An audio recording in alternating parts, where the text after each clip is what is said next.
일을 겪으면서 그냥 하루하루가 굉장히 즐겁습니다. 저는 늘 따뜻하게 이제 품으시고 될 때까지 기다려 주시며 늘 열정으로 우리 길을 안내해 주신 최덕희 성우님을 이제 만나는 게 늘 기쁨이었습니다. 그리고 하시면서 늘 오감으로 느끼지 않으면 읽지 마라. 이게 늘 머리에 늘 감돌고 있습니다. 매주 월요일마다 일주일을 시작하는 첫날 3시간씩 낭독 수업을 했는데 그 시간이 정말 3시간이면 길 수도 있는 시간이지만 너무 금방 지나가는 행복한 시간이었습니다. 특히 우리 최덕희 성우님과 함께하는 그 즐거움이 컸었고 제가 목소리를 내는데 또 그 말을 하고 그러는데 또 수정해야 될 것들 또 조금 더 나아지게 할 수 있도록 늘 피드백을 잘 해주셔서 또 한 주 동안 그것을 또 수정해 가고 그런 과정들 이렇게 하나하나 또 제 목소리를 통해서 성장해 가는 그 기쁨들이 참 즐거웠던 것 같습니다. 네. 저의 소리가 일상의 언어들이 영혼을 저의 그 영혼의 소리와 함께 더불어 낭독이 되었다는 것이 저는 정말 기쁘고 즐거운 일이었고요. 저를 알게 된 것 같아 좋았고요. 처음엔 낭독이 제 소리를 들어서 되게 부끄럽기도 하고 이상했는데 점점 저를 알게 되는 것 같아서 행복했습니다. 여태까지 해보지 않았던 나의 목소리에 대해서 집중해 볼 수 있는 시간이 되게 좋았던 것 같아요. 낭독을 하면서 느낀 가장 큰 즐거움은 저번에는 안 됐던 게 이번에는 됐을 때 그래도 조금씩 발전하고 있구나 하는 게 가장 즐거웠고요.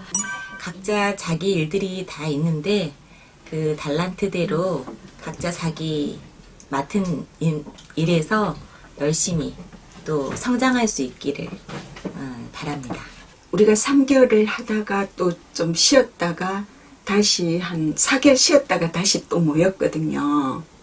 그래서 그 기다림의 어떤 반의 끈끈한 그런 정들 그래 하면서 또 정이 들어가지고 이렇게 늘 함께 같이 갔으면 그런 바람이 있습니다. 배웠던 것들을 잘 흘려보내서 계신 곳에서 낭독을 통해서 다른 사람들에게 또 기쁨과 즐거움을 주고 행복하게 해주고 날개 다는 아주 훌륭한 북 나레이터로 잘 활동하셨으면 좋겠습니다. 낭독 수업을 할 때마다 그 선생님들의 목소리를 들어보면 이분이 정말 진정으로 삶에 대해서 정말 열심히 충실히 살으셨고 당신들의 삶을 정말 사랑하셨던 사람들이 그런 분들이셨던 것 같아요. 그래서 그 목소리 안에 그 다 진정성이 느껴지더라고요. 그것이 정말 저한테는 값진 거였고 함께해서 즐거운 시간이었고 이런 소중한 인연들이 오래 지속됐으면 좋겠습니다. 함께 수업 들었던 분들이 한 분 한 분 다 좋은 목소리를 가지고 계셔가지고 순서대로 낭독해 주실 때마다 저의 귀가 되게 호사를 누렸었던 것 같아요. 그래서 듣고 있으면 저도 모르게 빠져들었던 것 같아요. 아이가 있어서 좀 잘 많이 참여를 못했어요. 어린이집 못 가는 날도 많고 해서 좀 부산하기도 했고 집중도 많이 못했는데 그런 부분들이 너무 죄송하고 아쉽고 다음에 또 뵙고 싶어요. 아몬드. 그날 1명이 다치고 6명이 죽었다. 먼저 엄마와 할멈, 다음으로는 남자를 말리러 온 대학생. 그 후에는 구세군 행진의 선두에 섰던 50대 아저씨 둘과 경찰 1명이었다. 그리고 끝으로는 그 남자 자신이었다. 그는 정신없는 칼부림의 마지막 대상으로 스스로를 선택했다. 자신의 가슴 깊이 칼을 찔러 넣은 남자는 다른 희생자들과 마찬가지로 구급차가 도착하기 전 숨이 끊어졌다.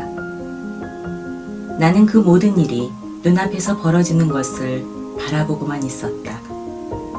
언제나처럼 무표정하게. 누구나 머릿속에 아몬드를 2개 가지고 있다. 그것은 귀 뒤쪽에서 머리로 올라가는 깊숙한 어딘게 단단하게 박혀 있다. 크기도 생긴 것도 딱 아몬드 같다. 복숭아씨를 닮았다고 해서 아미그달라라든지 편도체라고 부르기도 한다. 외부에서 자극이 오면 아몬드에 빨간불이 들어온다. 자극의 성질에 따라 당신은 공포를 자각하거나 기분 나쁨을 느끼고 좋고 싫은 감정을 느끼는 거다. 그런데 내 머릿속의 아몬드는 어딘가가 고장난 모양이다. 자극이 주어져도 빨간불이 잘 안 들어온다. 그래서 나는 남들이 왜 웃는지 우는지 잘 모른다. 내겐 기쁨도 슬픔도 사랑도 두려움도 희미하다. 감정이라는 단어도 공감이라는 말도 내게는 그저 막연한 활자에 불과하다. 의사들이 내게 내린 진단은 감정표현 불능증. 다른 말로는 알렉시티미아였다. 엄마의 끈질긴 노력과 매일같이 행해지던 습관적이고 의무적인 훈련 덕에 나는 차츰 학교에서 별 문제 없이 지내는 법을 대강 익혔다. 초등학교 4학년을 넘어가면서부터는 적당히 무리 안에 섞여 있는 것도 가능했으니 튀지 말라는 엄마의 소망도 이루어진 셈이다. 대부분은 그저 잠자코 있는 것만으로도 충분했다. 화내야 할 때 침묵하면 참을성이 많은 거고, 웃어야 할 때 침묵하면 진중한 거고, 울어야 할 때 침묵하면 강한 거다. 침묵은 과연 금이었다. 대신 고마워와 미안해는 습관처럼 입에 달고 있어야 했다. 그 2가지 말은 곤란한 많은 상황들을 넘겨주는 마법의 단어였다. 여기까진 쉬웠다. 상대방이 내게 1,000원을 내면 거스름돈을 200~300원 내주는 것과 비슷했다. 어려운 건 내가 먼저 1,000원을 내는 거였다. 그러니까 뭔가를 원한다거나 하고 싶다거나 어떤 것을 좋다고 표현하는 일들, 그런 게 힘든 이유는 여분의 에너지가 필요하기 때문이다.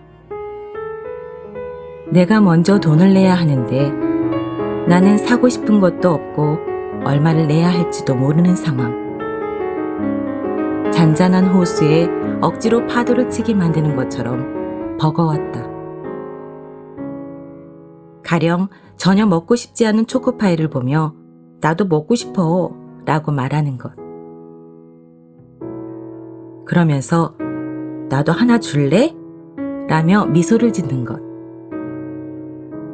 누가 나를 툭 치고 지나가거나 약속을 어겼을 때 어떻게 그럴 수가 있어? 하고 따져 묻는 것. 그러면서 2 주먹을 불끈 쥐고 눈물을 흘리는 것. 그런 것들이 내겐 가장 힘든 일이었다.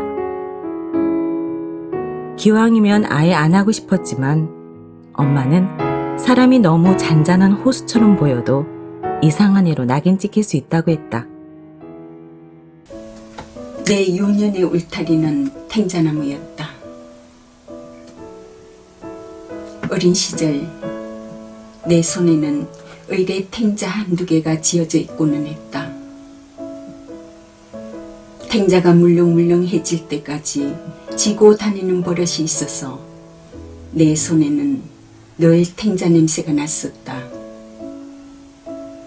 크고 노랗게 잘 익은 것은 먹기도 했지만 아이들은 먹지도 못할 푸르스름한 탱자들을 일없이 따다가 아무데나 던져놓고는 했다. 나 역시 그런 아이들 중 하나였는데 그렇게 따도 탱자가 남아돌 만큼 내가 살던 마을에는 집집마다 탱자나무 울타리가 많았다. 로트렉이라는 하가는 부유한 귀족의 아들이었지만 사고로 인해 두 다리를 차례로 다쳤다. 그로 인해 다른 사람보다 다리가 자유롭지 못했고 다리 한쪽이 좀 짧았다고 한다. 다리 때문에 비관한 그는 방탕한 생활 끝에 결국 장려촌에서 불우한 생을 마감했다. 그러나 그런 절망 속에서 그렸던 그림들은 아직까지 남아서 전해진다. 내 다리 한쪽이 짧지 않았더라면 나는 그림을 그리지 않았을 것이다. 라고 그는 말한 적이 있다. 그에게 있어서 가시는 바로 남들보다 약간 짧은 다리 한쪽이었던 것이다. 로트렉의 그림만이 아니라 우리가 오래 고통받아온 것이 오히려 존재를 들어 올리는 힘이 되곤 하는 것을 겪곤 한다. 그러니 가시 자체가 무엇인가 하는 것은 그리 중요한 문제가 아닐지도 모른다. 어차피 뺄 수 없는 삶의 가시라면 그것을 어떻게 받아들이고 다스려 나가느냐가 더 중요하지 않을까 싶다. 그것마저 없었다면 우리는 인생이라는 잔을 얼마나 쉽게 마셔버렸을 것인가. 인생의 소중함과 고통의 깊이를 채 알기도 전에 얼마나 웃자라 버렸을 것인가. 실제로 너무 아름답거나 너무 부유하거나 너무 강하거나 너무 재능이 많은 것이 오히려 삶을 망가뜨리는 경우를 자주 보게 된다. 그런 점에서 사람에게 주어진 고통, 그 날카로운 가시야말로 그를 참으로 교묘하게 만들어줄 선물일 수도 있다. 그리고 뽑혀지기를 간절히 바라는 가시야말로 우리가 더 깊이 끌어안고 살아야 할 존재인지도 모른다. 가시 박힌 상처가 벌겋게 부올라 마음이 쉽게 가라앉지 않는 날, 나는 고향의 탱자나무 울타리를 떠올리곤 한다. 둥근 탱자를 손에 쥐고 다니던 그때, 탱자 가시로 장난을 치고 하던 그때, 내 삶에 이런 가시들이 돋아나리라고는 짐작조차 할 수 없었던 그때, 그 평화롭던 유년의 울타리가 탱자나무로 되어 있었다는 사실이 내게는 어떤 전언처럼 받아들여진다. 내게 열매와 꽃과 가시를 처음으로 가르쳐준 나무, 내가 살아가면서 잃어버려야 할 것과 지켜가야 할 것을 동시에 보여준 나무, 그러면서 나와 함께 좁은 나이테를 늘려가고 있을 탱자나무, 눈앞에 그 짙푸른 탱자나무를 떠올리고 있으면 부어오른 마음도 조금은 가라앉게 되는 것이다. 언젠가 탱자나무 울타리를 다시 지나게 된다면 아마도 나는 그 사이에 더 굵어진 가시들을 조심조심 어루만지면서 몰아중을 그릴 것이다. 그러고는 오래전에 잃어버린 탱자 하나를 슬그머니 따서 주머니에 넣고는 그 푸른 울타리를 총총히 떠날 것이다. 만일 가시들 사이에서 키워낸 그 향기로운 열매를 내게도 허락해 준다면. 세상에서 가장 맛있는 자장면. 이철환 글. 해가 저물어 가는 겨울날, 눈송이가 소리 없이 내립니다. 눈송이들은 조용히 내리는 것처럼 보이지만 가만히 들어보면 저희끼리 속삭이며 풍금을 연주합니다. 눈송이 사이로 은은한 노랫소리 들려오는 잔잔한 저녁입니다. 한 소녀가 동생 둘을 데리고 자장면 집으로 들어섭니다. 주위에 새 아이의 뺨이 밝았습니다. 난로 곁에 있던 주인 아저씨가 아이들에게 다가가자 가장 큰 아이가 쭈뼛쭈뼛 말합니다. 아저씨, 자장면 2그릇만 주세요. 아저씨는 고개를 갸우뚱합니다. 엄마 아빠 없이 아이들끼리만 식당에 온 것이 낯설었기 때문입니다. 이네 누나, 왜 2그릇이야? 누나는 배 아파서 못 먹어. 남동생의 말에 소녀가 웃으며 말합니다. 그래도 먹자, 누다. 난 자장면이 세상에서 가장 맛있더라. 소녀는 남동생의 손을 꼭 잡아줍니다. 우리도 엄마 아빠랑 같이 오면 좋겠다. 아이들은 엄마 아빠랑 같이 온 아이들을 물끄러미 바라봅니다. 혹시 이네 아니니? 이네 맞지? 네, 맞는데요. 아줌마는 누구세요? 엄마 친구 영선이 아줌마야. 예전에 같은 동네 살았는데 이네가 너무 어릴 때라 기억이 안 날 거야. 아주머니는 한박 웃음을 지으며 새 아이를 쓰다듬어 줍니다. 그제야 아이들도 활짝 웃습니다. 마치 엄마를 만난 것만 같습니다. 조금만 기다려. 아줌마가 맛있는 거 해줄게. 아주머니는 서둘러 주방으로 들어갑니다. 자, 세상에서 가장 맛있는 자장면이랑 탕수육이다. 우와. 좋아하는 아이들의 모습에 아주머니와 아저씨 얼굴에 미소가 번집니다. 안녕히 계세요, 아줌마. 아이들이 문 앞에 서서 인사를 합니다. 그래, 잘 가. 감기 조심하고. 그리고 자장면 먹고 싶으면 언제라도 와. 알았지? 아주머니는 어두운 길을 총총히 걸어가는 아이들의 뒷모습을 바라보며 아이들이 보이지 않을 때까지 손을 흔듭니다. 누구네 집 애들이야? 난 기억이 안 나는데. 아저씨가 머리를 극적이며 묻습니다. 사실은 나도 모르는 아이들이에요. 부모가 없다고 돈도 받지 않고 음식을 주면 아이들이 더 슬플 것 같아서요. 그런데 아이들 이름은 어떻게 알았어? 서로 얘기하는 걸 들었어요. 당신도 참. 난 진짜 아는 사이인 줄 알고 깜박 속았잖아. 아주머니는 아이들이 사라진 거리를 바라봅니다. 아저씨가 아주머니의 어깨를 말없이 감싸줍니다. 깊어지는 겨울밤, 아주머니의 따뜻한 마음 한 자락이 눈송이에 실려 은은하게 퍼집니다. 사랑은 아무도 다치게 하지 않는다. 세상에는 의외로 남자건 여자건 사랑을 할 줄 모르는 사람이 많아. 이건 정말인데 어쩌면 엄마도 그런 부류의 사람이었는지도 모르지.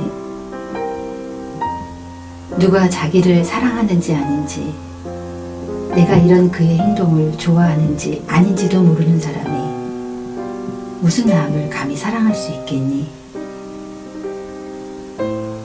그러나 누군가 의도적으로 너를 아프게 하지 않고 네가 진정 그 사람이 삶이 아픈 것이 네가 아픈 것만큼 아프다고 느껴질 때, 꼭 나와 함께가 아니어도 좋으니 그가 진정 행복해지기를 바랄 때, 그때는 사랑을 해야 해. 두 팔을 있는 힘껏 벌리고 사랑한다고 말해야 하고, 네 힘을 다해 그에게 친절을 베풀어야 해. 하지만 명심해야 할 일은 우리는 언제나 열렬히 사랑하기에 문제를 일으키는 것이 아니라 서둘러 사랑하려고 하기 때문에 문제를 일으키는 거야. 3번 데이트를 하고 나서 그와의 10년을 그려보는 마음은 엄마도 알아. 그러나 그건 그냥 마음인 거야. 왜냐하면 누군가 두 사람이 서로를 바라보고 호감을 가지고 그리고 열렬하게 서로를 알고 싶은 그런 기적은 사람의 일생에서 정말 2-3번도 일어나지 않는 일이기 때문에 천천히 그리고 소중하게 다루어야 해. 어린 고양이 다루듯 신중하게 해야 하는 거야. 아무리 고양이지만 어린 고양이에게 큰 생선을 가져다가 먹으라고 할 수는 없잖아.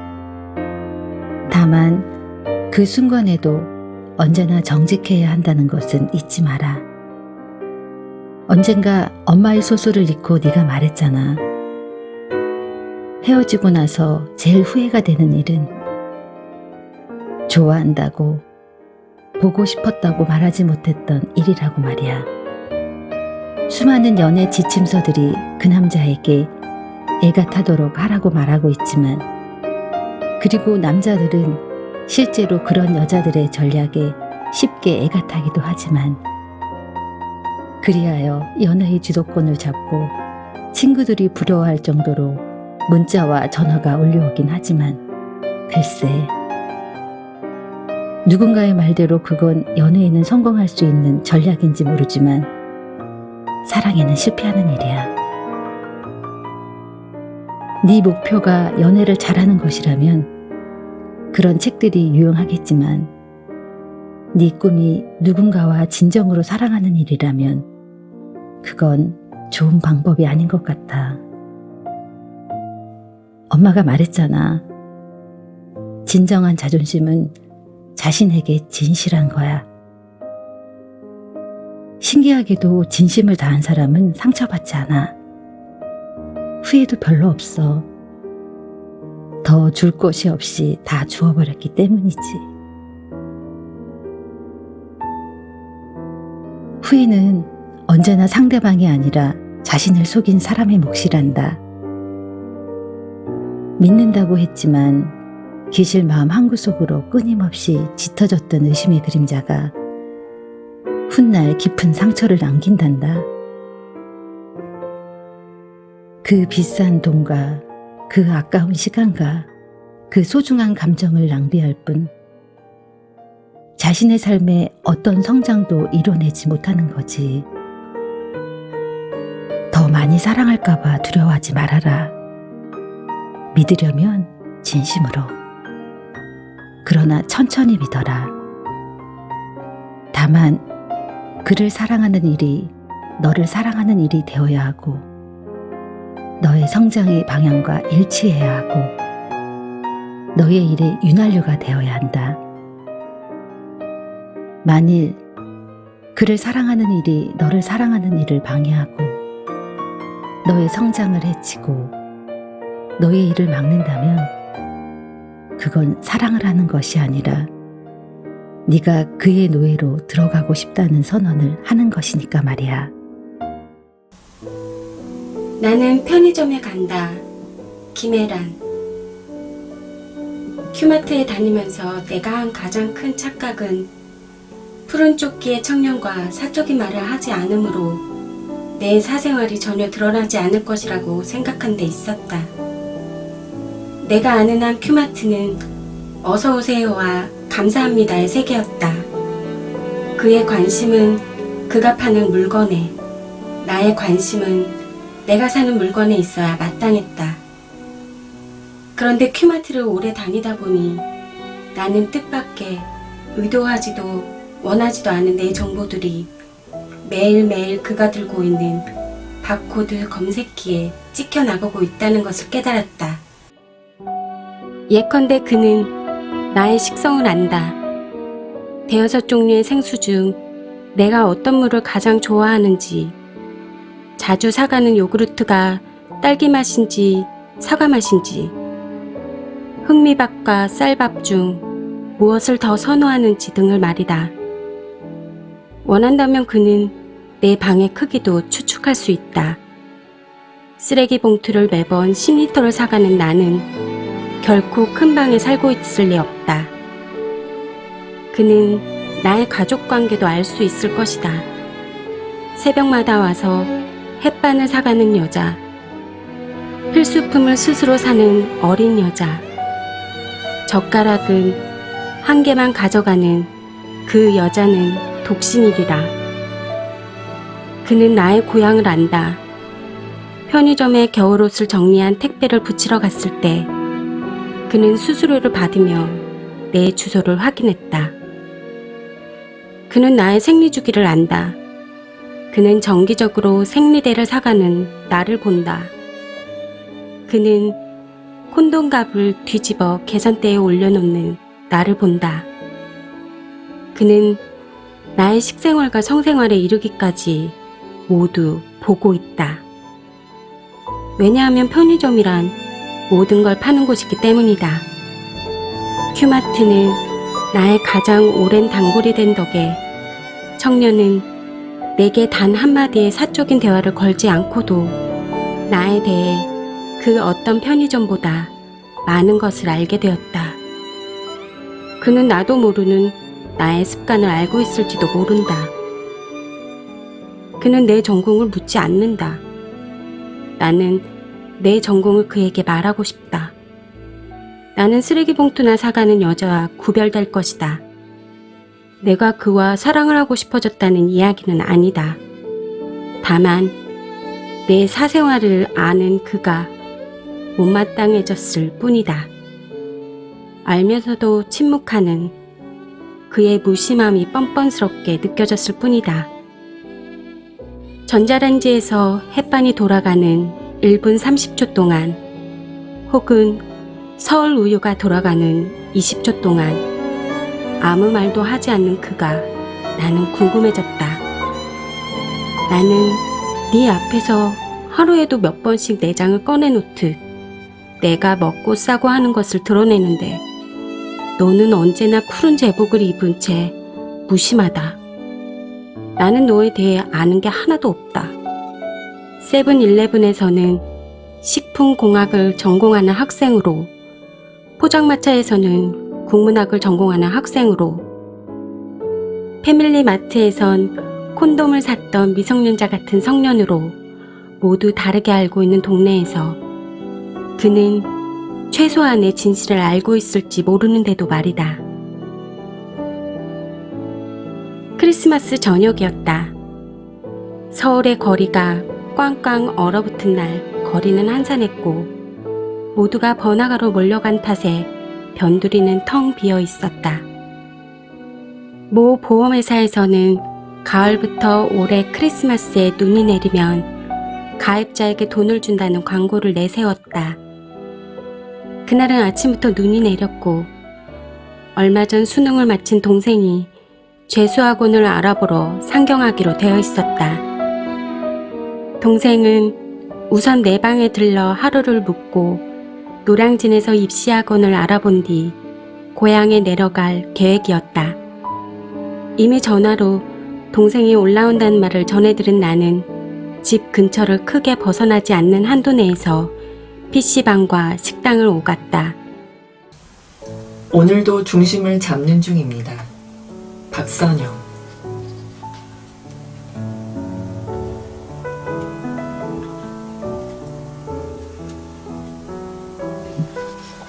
프롤로그.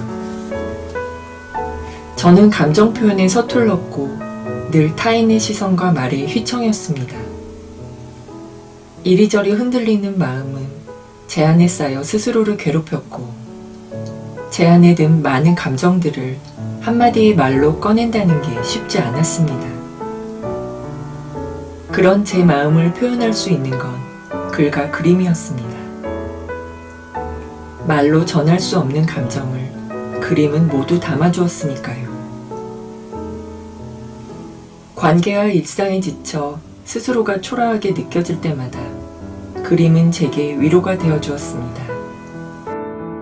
스스로를 위로하는 게 익숙하지 않았던 저는 제가 할 수 있는 서툰 그림으로 저를 위로했습니다. 작은 위로들을 쌓아가며 힘든 터널을 지나왔고 여전히 나만의 중심을 잡기 위해 나아가는 중입니다. 제가 스스로를 위로하며 다독였던 글과 그림이 저와 같이 온전히 자신의 중심을 잡기 위해 오늘을 살아가는 당신에게도 위로가 되었으면 좋겠습니다. 그렇게 불안해하지 않아도 된다고. 당신은 소중한 존재라고. 정말 잘하고 있다고. 필요함의 무게. 집을 나서며 그날 필요한 물건을 꼼꼼하게 챙긴다. 시간이 남으면 쓰게 될 아이패드. 간단한 메모를 할 때 필요한 다이어리와 필기도구. 지하철 안에서 심심할 때 읽을 책. 만약에를 생각하면 챙겨야 할 것들이 점점 늘어난다. 그렇게 빵빵하게 가득 찬 가방을 등에 짊어지자 어깨가 묵직해진다. 필요하다고 생각하여 무겁게 지고 나간 짐 중에는 집에 돌아올 때까지 한 번도 꺼내지 않게 되는 것도 있다. 인생에서도 이와 같은 행동을 반복하고 있는지 모른다. 만약에로 시작하는 걱정은 꼬리에 꼬리를 물고 수많은 걱정의 짐을 머릿속에 얻는다. 생각을 줄이고 걱정을 줄이라지만 그중 정말 줄여야 할 것은 없어 보인다. 내가 했던 걱정 중 실질적으로 중요했던 것이 무엇인지는 시간이 지나면서 알게 된다. 하지만 그 걱정의 시간을 후회하거나 덜어내고 싶지 않다. 필요하다고 생각했던 걱정의 무게 덕분에 그것을 생각조차 하지 않고 지나갈 때 느꼈을 불안함의 무게를 덜 수 있었다. 누군가는 묻는다. 그렇게 무거운 짐을 다 지고 갈 필요가 있냐고. 그런 그들에게 대답해주고 싶다. 모든 건 선택이라고. 필요함의 무게를 질 건지, 불안함의 무게를 질 건지. 무거우면 내려놓고, 두렵다면 짊어지자. 무의미한 경주. SNS 속 화려한 일상을 누리며 행복해 보이는 사람들. 운동으로 다져진 멋진 몸매와 외모를 가진 사람들을 보고 있노라면 저 사람들은 저렇게 잘하는 것도 많고 행복해 보이는데 도대체 나는 잘하는 게 뭘까? 싶은 생각에 괴로워지곤 한다. 작은 핸드폰 액정 속에 담긴 모르는 타인의 화려한 일상을 보다가 문득 더 크게 다가오는 나의 초라함이 싫어진다.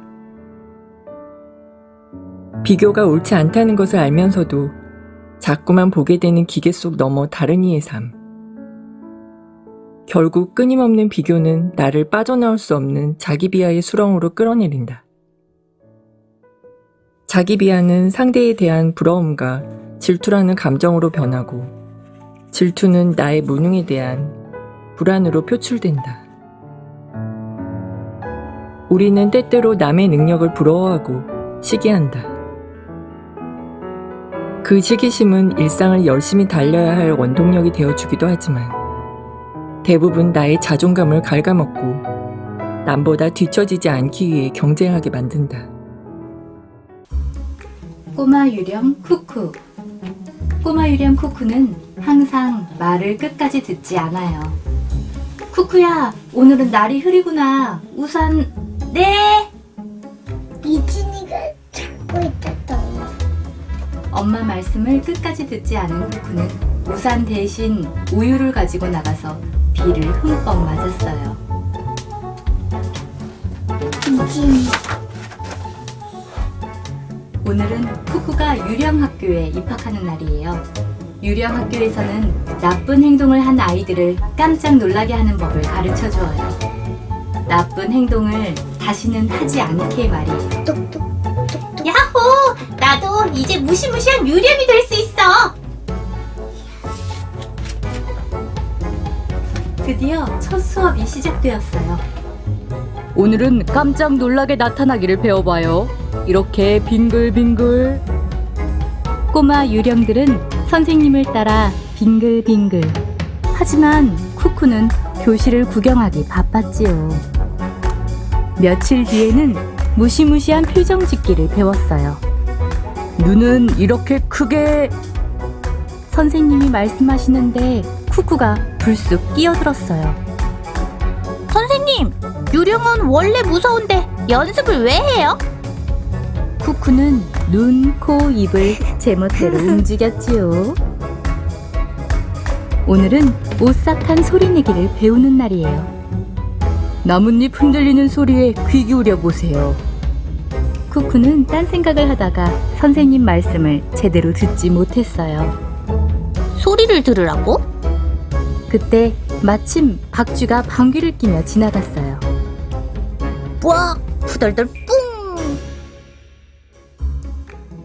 몇 달의 수업이 끝나고 드디어 떼쟁이 아이들을 만나러 가는 날이 되었어요.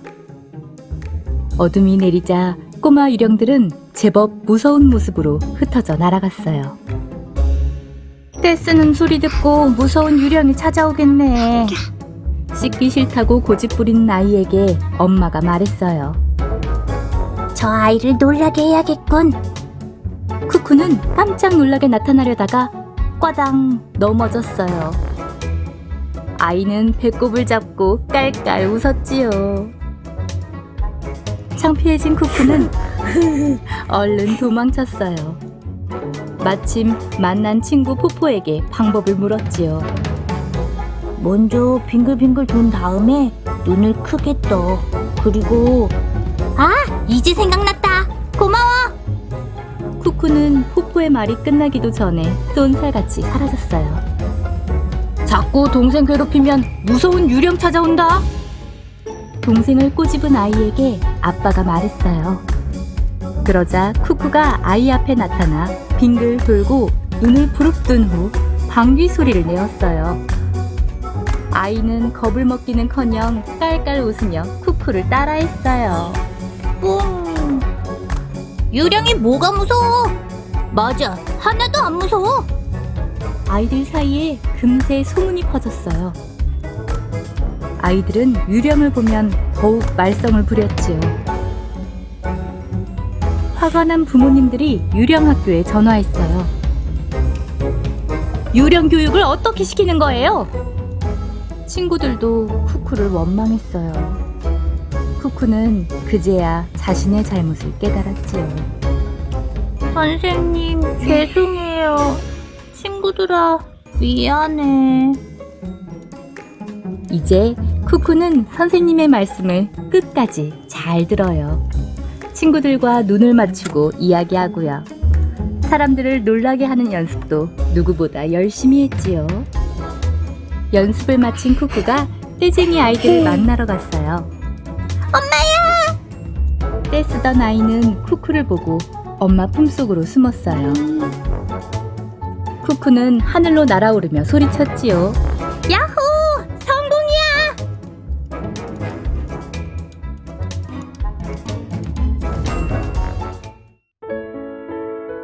보통의 언어들. 기미나 지음. 호흡. 불안감에 빠진 나를 구원하려면. 잠들기 전엔 최대한 지루할 것 같은 채널을 틀어놓는다. 편집 포인트가 거의 없는 다큐멘터리라든지 내가 하등 관심이 없는 것에 대해 강연을 하는 프로그램이라든지 어느 날 자장가 용도로 틀어놓았던 프로그램 하나가 잠들려던 나를 일으킨 적이 있는데 바로 명상에 관한 강연이었다. 심지어 핸드폰으로 급하게 메모하며 볼 정도로 흥미로웠는데 기나긴 명상에 관한 이야기들은 차치하고서라도 가장 인상 깊었던 부분을 얘기해보려 한다. 내가 명상에 대해 별다른 지식이 없어도 이에 대해 아는 게 하나 있다면 명상에 있어 호흡이 굉장히 중요한 역할을 한다는 사실이었다. 실제로 이 프로그램의 강연자는 시청자들에게도 명상을 권유하며 천천히 들이마시고 내쉬는 호흡에 집중을 해보라고 했다.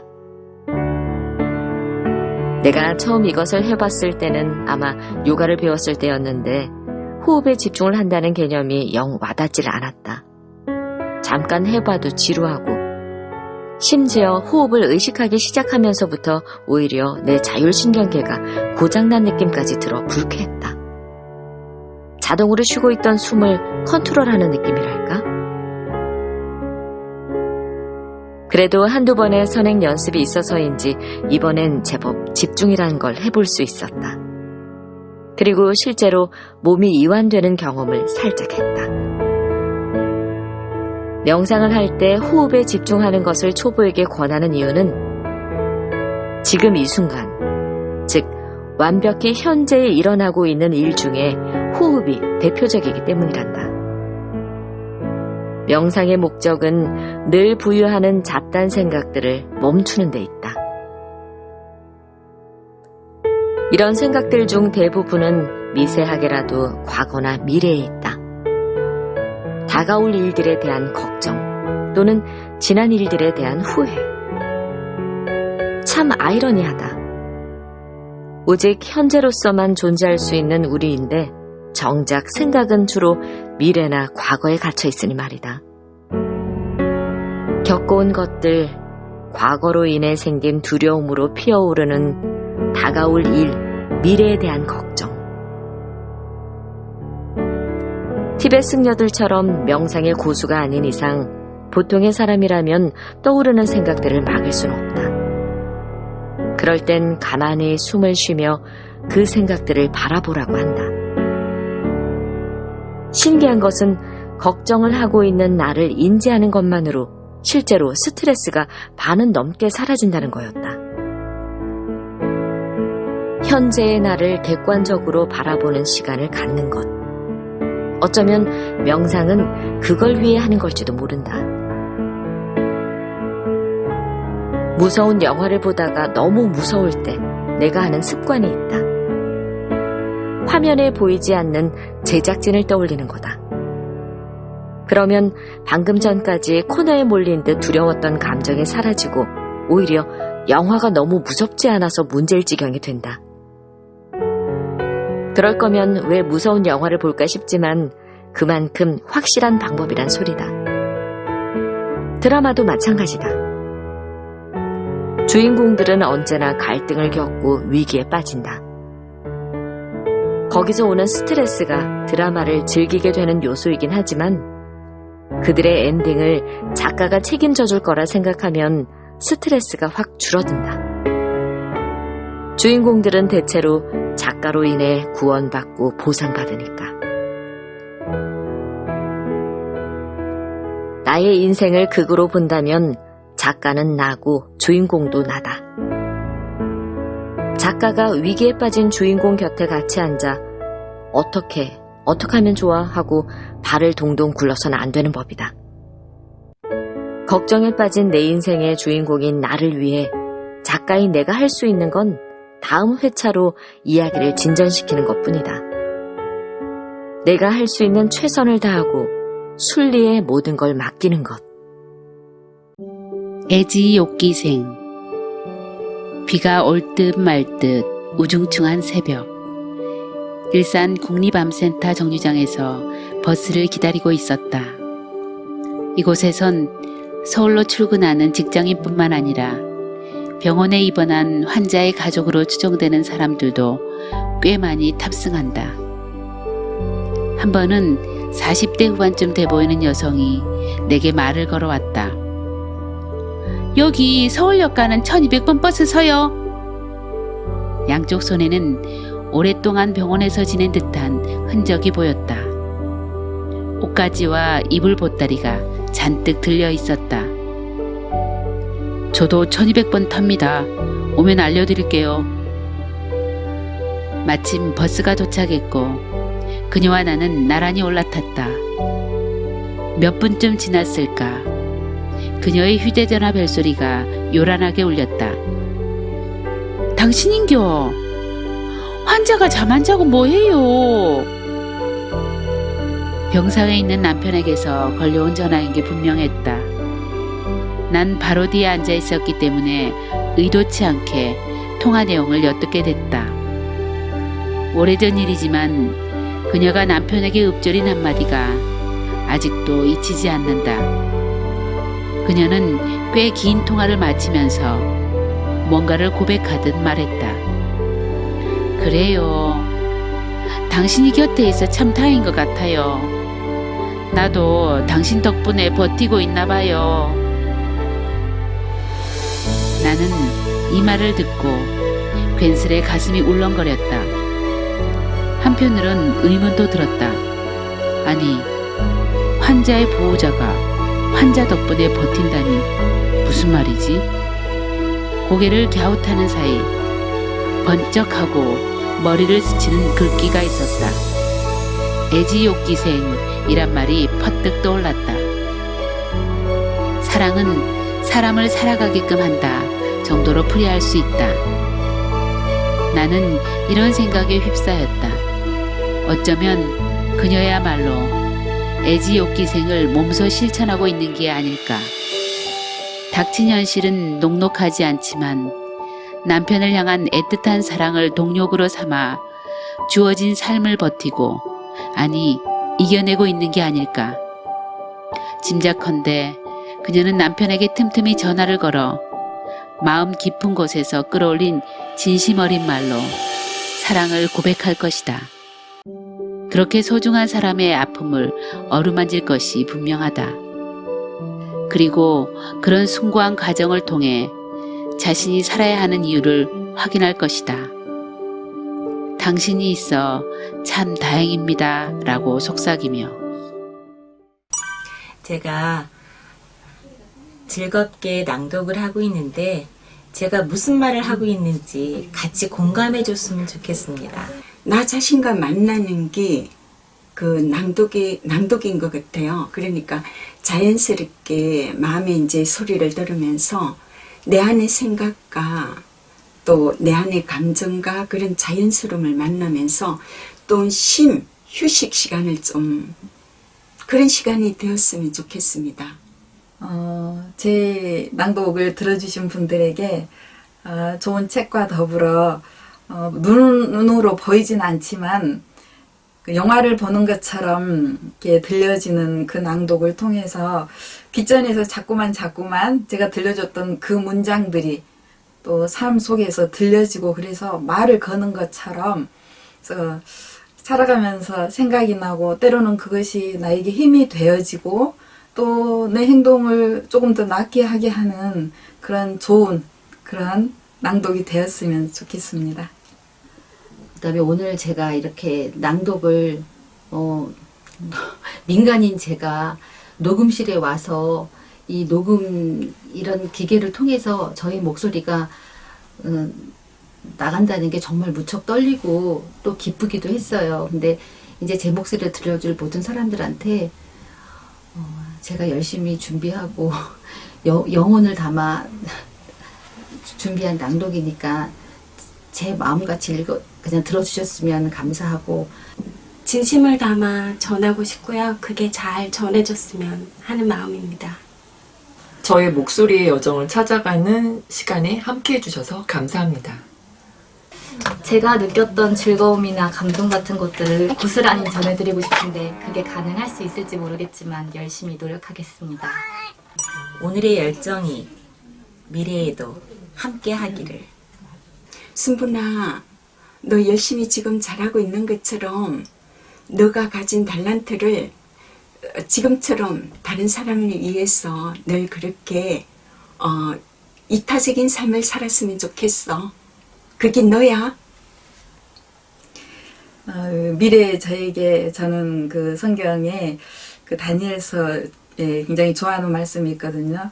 지혜 있는 자는 궁창의 빛과 같이 빛날 것이요 많은 사람을 옳은 대로 돌아오게 하는 자는 별과 같이 영원토록 빛나리라, 그 말씀을 좋아하는데, 결국은 책과 또 많은 사람들 통해서 이제 또 지혜도 얻게 되고, 그 지혜들 통해서 또 다른 사람들에게 많이 알려주고, 그래서 다른 사람들이 좀 더 옳은 대로 돌아오게 하고 빛이 되는 그런 삶을 잘 살고 왔다고, 그동안 잘 살았다고, 그리고 너에게 준 그 달란트들 부지런히 잘 유통을 해서 사람들이 조금 더 행복하게 할 수 있게 그 역할들을 잘 하면서 살았다, 그렇게 말해주고 싶습니다. 제가 낭독 수업을 하면서 제가 전혀 가보지 못한 또 하나의 길을 제가 이제 개척해서 가는 것 같아요. 최덕기 성우님께서 목소리의 길을 내야 된다라고 말씀을 하셨거든요. 자기의 길을 찾아야 된다. 그 말씀처럼 저가 한 번도 가보지 못한 이 낭독이라는 이 공부를 통해서 제가 무슨 유명한 성우가 되는 건지는 모르겠지만 그래도 제가 새로운 길을 개척해서 저의 인생에 있어서 새로운 길을 이렇게 더듬더듬 가는 거에 대해서 스스로가 대견하고 감사하고 만족합니다. 꾸준히 해내서 자랑스러워. 잘했어. 감사합니다. 승희야, 지금까지 열심히 살아오느라고 애썼어. 남은 시간도 더 행복하게 열심히 살아가자. 사랑해. 이걸 보고서 아 그땐 좋았지라고 생각을 또 하고 있을 것 같은데 그렇다면 그냥 지금 자체도 또 그렇게 생각을 할 때니까 충분히 즐겼으면 좋겠다.